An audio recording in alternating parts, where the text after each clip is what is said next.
The cries of babies, the shouts of pre-teens, the running through hallways, the childhood illnesses, the incessant cacophony of family life in its most extreme form. The house, to worsen the situation and deepen his dependence, was not even his own. It belonged to his mother-in-law, Maria Thins.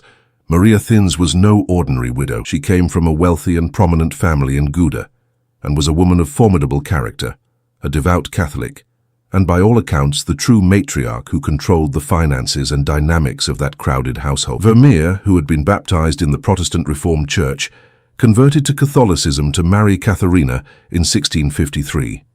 This was no trivial act in a city like Delft, a bastion of Calvinist Protestantism. It was a decision that certainly isolated him from certain social circles and potential Protestant patrons, but crucially, it gave him access to his mother-in-law's network and assets. It was, undoubtedly, a strategic move that placed him in a position of financial dependency for the rest of his life.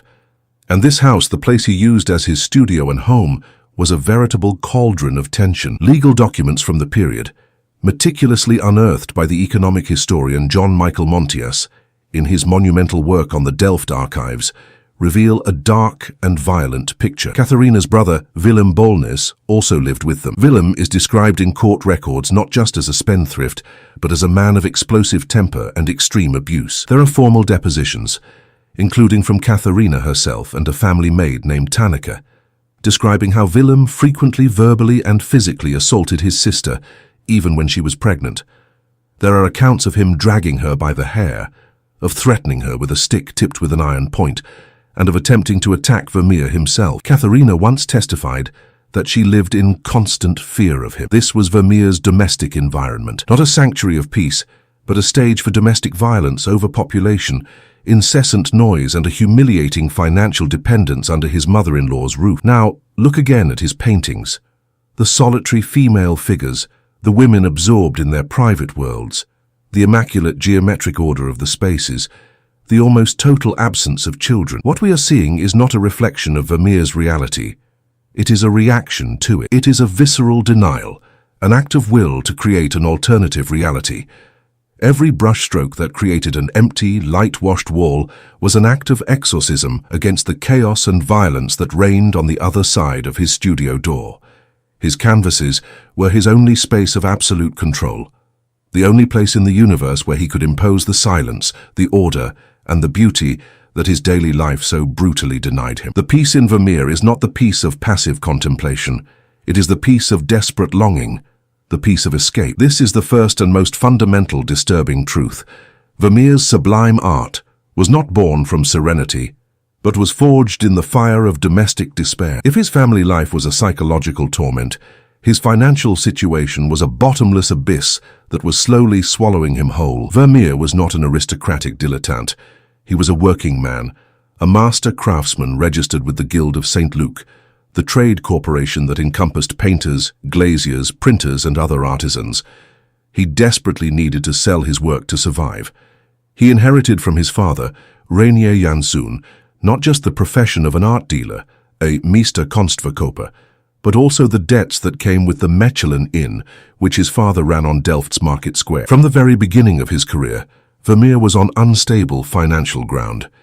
His output as a painter was agonizingly slow, which drastically limited his income. It is estimated that he completed only 2 or 3 canvases a year, a glacial pace compared to his more prolific contemporaries like Jan Steen, who produced hundreds of works. The reason for this slowness was his almost pathological meticulousness. He applied paint in multiple thin layers and translucent glazes, waiting for each to dry completely before applying the next, a process that could take months. And, as a man obsessed with the material quality of his art, he insisted on using the purest and most expensive pigments available.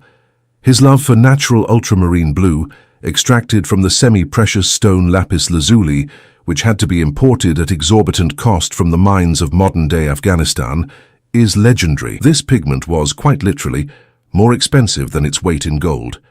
It gave his works an unparalleled luminosity, vibrancy, and depth of color, as seen in the turban of Girl with a Pearl Earring, or the fabric in Woman in Blue Reading a Letter. But it also pushed him to the brink of bankruptcy with every brushstroke. Vermeer was not a national celebrity like Rembrandt in Amsterdam or Rubens in Antwerp. He was a relatively big fish in a small pond. He was respected in Delft, so much so that he was elected head of the Guild of St. Luke twice in 1662 and 1670, a clear sign of esteem from his peers. But this esteem did not translate into wealth. His market was limited, and he seems to have had only one major patron, the wealthy collector Peter van Ryven, who likely purchased about half of his total production. To supplement his meager income as a painter, Vermeer relied on his activity as an art dealer. He appraised collections, brokered sales, and bought and sold the works of other artists. One notable episode reveals both his expertise and his integrity, or stubbornness. In 1672, he was called to The Hague to appraise a collection of 12 paintings, supposedly by great Italian masters like Raphael and Michelangelo. In front of experts and the collector who had bought them, Vermeer categorically declared the works to be worthless forgeries, a great piece of rubbish, causing a scandal. This shows a man of conviction, but perhaps not the most skilled diplomat for business. The Delft archives are filled with documents attesting to his chronic financial difficulties. The most infamous debt, to the baker Hendrik van Buyten, was for 617 guilders, a colossal sum. To put this in perspective, a successful master painter at the time might earn around 500 guilders a year. He owed the baker more than a year's income. The final humiliation was having to hand over 2 of his own paintings to settle part of this debt. The master of light, trading the immortality of his art for his family's daily bread. It is the antithesis of the romantic myth of the artist. The sumptuous Persian carpets, the elegant silk and velvet clothes, the expensive musical instruments like the viola da gamba or the virginal that we see in his canvases were not the furnishings of his own prosperous life. They were, for the most part, props in a private theatre. Many of these luxury items belonged to his wealthy mother-in-law. Others were part of the stock he kept as a dealer, or perhaps they were items belonging to his patrons that he painted in their homes. He painted the dream of a stable and wealthy bourgeois life that he himself never managed to achieve. He sold an image of opulence while living the reality of precarity and constant debt. The turning point, the coup de grace that turned chronic difficulty into acute catastrophe, came in 1672. The rampjaar, the disaster year. The Dutch Republic, a nation that had become arrogantly proud of its wealth and naval power, was suddenly invaded by an overwhelming coalition led by Louis XIV's France with the support of England and German principality. The nation plunged into a hysterical panic. Its defenses collapsed, and the government imploded, culminating in the savage public lynching of the De Witt brothers, the Republic's political leaders, in The Hague. The economy, intrinsically linked to international trade and luxury consumption, completely collapsed. The art market, the first sector to suffer in any crisis, evaporated overnight. For Vermeer, who already had his neck in the financial guillotine, it was a death sentence. His 2 sources of income, the sale of his rare paintings and the art trade, dried up completely. The stress must have been unbearable, a constant crushing pressure. In December 1675, at only 43 years old, Johannes Vermeer died suddenly. Years later, in a moving and desperate petition to his creditors to declare her husband's estate bankrupt, his wife Katharina described the cause of his death with brutal and heartbreaking honesty. Due to the Great War and the inability to sell not only his own art, but also the paintings of other masters he was dealing in, he lapsed into such a melancholy and decay, and had fallen into such a frenzy that in a day and a half he had gone from being healthy to being dead. Vermeer did not die of a mysterious illness. He died of stress. He died of financial ruin, of paralyzing anxiety, of despair. The man who painted stillness was, in the end, silenced by the deafening noise of the world and his own worries. And this leads us to even more contentious and fascinating territory, a direct challenge to the notion of pure, unassisted genius that has for so long defined Vermeer's uniqueness. How exactly did he achieve that almost photographic realism, that flawless perspective, and that rendering of light that seemed superhuman, unattainable for his contemporaries? For centuries, the lazy and mystical answer was innate genius. But the truth may be far more interesting, complex and technologically sophisticated. What if Vermeer had a secret accomplice in his studio? A silent accomplice made of wood and glass. An optical accomplice. I am speaking, of course, of the camera obscura. Let's be direct. As the ethos of our channel Cogitart demands, the evidence that Vermeer used this device is, for many experts today, overwhelming and conclusive. The camera obscura, essentially a box or a dark room with a small hole or a lens in one wall, which projects an inverted image of an external scene onto an internal surface, was not an arcane secret in the 17th century. It was a tool known to scientists, cartographers, astronomers, and very likely a vanguard of artists seeking a new way to represent reality. The researcher and architect Philip Stedman, in his seminal book Vermeer's Camera, presented a forensic, almost irrefutable argument. He didn't just theorize, he built a physical scale model of the room that appears in several of Vermeer's paintings, basing its dimensions on the floor tiles and other elements. He then demonstrated that the perspective and the relative size of the objects in at least 6 of his works, such as The Music Lesson and The Allegory of Faith, correspond with mathematical precision to an image that would be projected by a simple lens positioned at a specific point in the room. He proved that the paintings are literally the same angular size as the real scene viewed from that point, something that would be a coincidence of astronomical proportions. But the most convincing proof is not in the geometry, it is in the paint itself, in the phenomenology of his painting. The way Vermeer paints specular highlights, the glint of light on the moist crusts of bread in The Milkmaid, on the finials of a chandelier, or on the threads of a carpet, is absolutely unique. He does not paint a sharp point of light. He paints small, luminous, almost abstract circular blurs. Art historians and optical scientists call these circles of confusion. This is a purely optical phenomenon, the way a lens renders points of light that are slightly out of focus. It is exactly what we, in the vocabulary of modern photography, call bokeh. No other painter of the period saw or painted light in this way. He was painting the visual artifacts of an image projected by a lens, not the vision of the naked eye. Other characteristics, such as the sometimes exaggerated perspective, that seems to pull the viewer into the scene, and the overall softness of focus compared to the sharp crispness of some of his contemporaries, also point to the use of an optical device. For purists and romantics, the idea that Vermeer traced his images sounds like heresy, a fraud that diminishes his genius. But this is a reductive and profoundly anachronistic view. A 17th century camera obscura's projection would have been faint, inverted laterally and upside down, and with certainly distorted colors. It was not a high-definition slide projector. It is impossible that he used it to simply trace outlines like a decal. Instead, the camera obscura became for him a prosthesis for vision, a new and revolutionary way of seeing the world. It revealed optical truths about reality, how light behaves on different surfaces, how color intensity diminishes with distance, how perspective truly works from a monocular viewpoint, that the naked eye, with its binocular vision and its brain that constantly corrects and interprets, cannot perceive with such clarity. Vermeer's genius was not in copying the projection. It was in his sublime ability to interpret, edit, compose, and translate that cool, mechanical vision into a work of art with profound emotional, psychological, and narrative resonance. The camera didn't make the painting, Vermeer did. The tool does not make the craftsman. Giving a Stradivarius violin to an amateur does not create a virtuoso. Similarly, the camera obscura in the hands of another artist would not have produced Girl with a Pearl Ear. He was a pioneer, an artist-scientist living in Delft, the same city as Antony van Leeuwenhoek, the father of microbiology, who with his microscopes was revealing invisible worlds.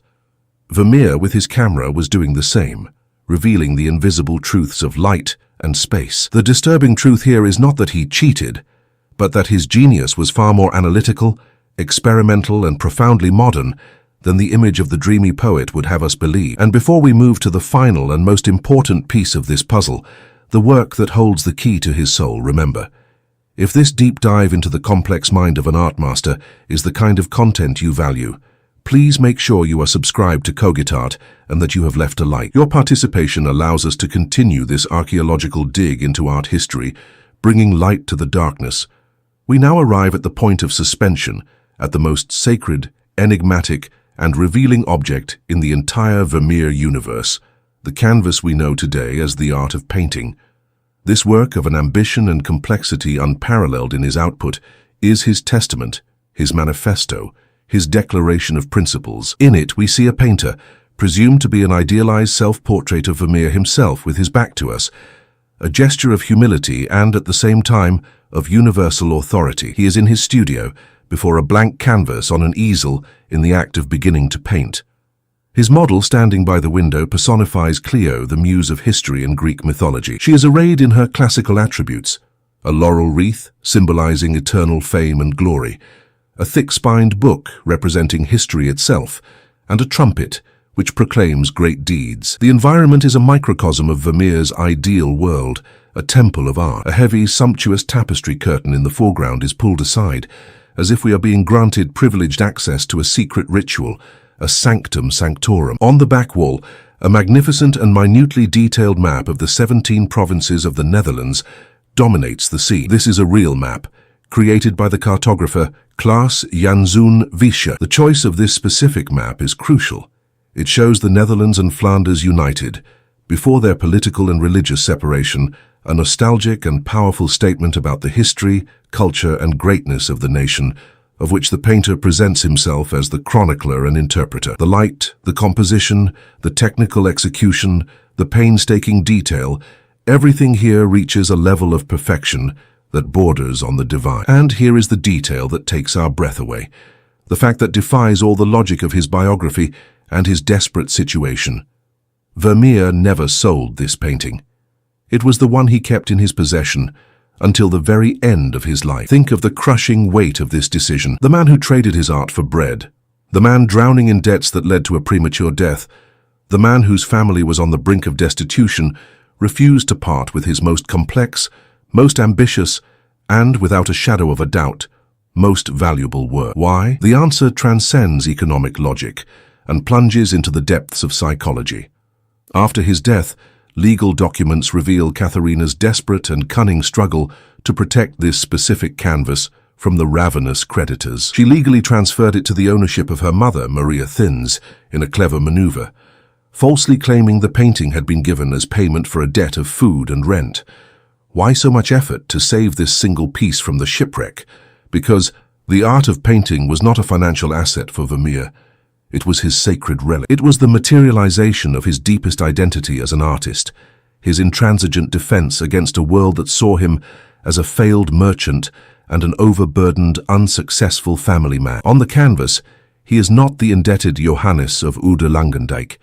He is the artist with a capital A figure of intellectual power and cultural authority, the master who, through his divine skill, transforms ephemeral mortal reality, the model, into immortal history, the image of Clio on the canvas. It is a painting about the power of art to transcend time, politics, financial crises, and death itself. To sell this work would have been the equivalent of selling his soul, of admitting the failure of his highest ideal, of surrendering to the material world that was crushing him.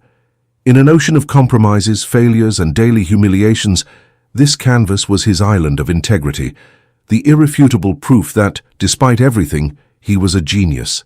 And he knew it with absolute certainty. He held on to it because it was his insurance policy for immortality, the monument he built for himself, knowing that the world around him would not. It is the most silent, proud, and moving act of defiance of his life. After his death, the silence he so often painted finally swallowed him whole. For nearly 200 years, Johannes Vermeer became a ghost in the history of art. His name was erased, his work dispersed, his memory forgotten. His few precious masterpieces, today national treasures in museums around the world, were frequently attributed to more famous and commercially viable artists of the time, such as Pieter de Hooch, whose domestic scenes bear a superficial resemblance, Gabriel Metsu, or even absurdly Rembrandt. He became a forgotten footnote, a name on a membership list of a provincial guild. The resurrection, the second coming of Vermeer, occurred only in the mid-19th century, and it was largely thanks to the obsessive passion of one man, the French art critic and political activist Étienne Joseph Théophile Thoré, who wrote under the pseudonym W. Berger, or Thoré Berger. Thoré Berger was more than a critic.